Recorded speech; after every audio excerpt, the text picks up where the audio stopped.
Hello అండి అందరికీ. అందరూ ఎలా ఉన్నారు? బాగున్నారా? నేనైతే బాగున్నానండి. మీరు కూడా బాగుండాలని మనస్ఫూర్తిగా కోరుకుంటున్నానండి. Welcome to my YouTube channel Suma simple world. ఈరోజైతే 2 గిరికలు ఉపయోగించి ముగ్గు వేస్తున్నానండి. ఇది తిరుపతి నుండి తెప్పించిన గిరికలండి. వాటితో ఇవాళ సింపుల్గా ఇలా వేసి చూపిస్తున్నాను. మీ దగ్గర ఉన్న గిరికతో కూడా వేసుకోవచ్చండి.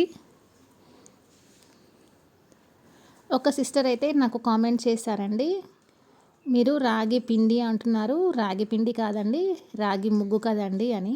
మేము రాగి ముగ్గు అంటాము, అలాగే రాగి పిండి అని కూడా అంటామండి. రాగి పిండి అలాగే వరి పిండి అదొక కప్పు ఇదొక కప్పు కలిపి తీసుకుంటామండి. అంటే రాగి పిండి ముగ్గు 1 కప్పు, వరి పిండి ముగ్గు 1 కప్పు ఇలా వేసి కనుక వేస్తే ముగ్గు అనేది లైన్స్ చాలా నీట్గా క్లియర్గా కనిపిస్తాయండి. అమ్మే వాళ్ళైతే రాగి ముగ్గు, రాయి ముగ్గు అని కూడా అంటారండి. అంటే ఇది ఒక రాయి ఉంటుందండి, ఆ రాయిని పగలగొట్టి ఇలా పౌడర్ లాగా చేసి తీసుకొచ్చి అమ్ముతారనమాట.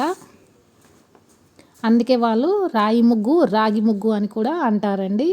మాకు అదే అలవాటు అయిపోయింది. రాగి ముగ్గు, రాగి పిండి. మీకు ఎలా అనిపిస్తే అలాగే అర్థం చేసుకోండి. అలాగే కొత్తగా చూసే వాళ్ళైతే నా ఛానల్ని సబ్స్క్రైబ్ చేయండి. నా వీడియో కనుక మీకు నచ్చితే నా వీడియోని లైక్ చేయండి. అలాగే మీ ఫ్రెండ్స్ అండ్ ఫ్యామిలీకి షేర్ చేయండి. ముగ్గు ఎలా ఉందో నాకు కామెంట్ బాక్స్లో కామెంట్ చేసి చెప్పండి. అలాగే నా ఛానల్ని చాలామంది సబ్స్క్రైబ్ చేయకుండా చూస్తున్నారండి. ప్లీజ్ అండి నా ఛానల్ని సబ్స్క్రైబ్ చేయండి.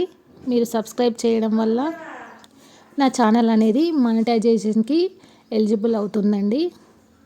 ప్లీజ్ అండి నా ఛానల్ని తప్పకుండా సబ్స్క్రైబ్ చేయండి. అలాగే నా వీడియోని లైక్ చేయడం వల్ల మరికొంతమందికి చేరువవుతుందండి.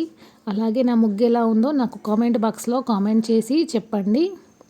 నా వీడియోస్ చూస్తున్న వాళ్ళందరికీ చాలా చాలా థ్యాంక్స్ అండి. థ్యాంక్ యూ ఫర్ వాచింగ్ అండి.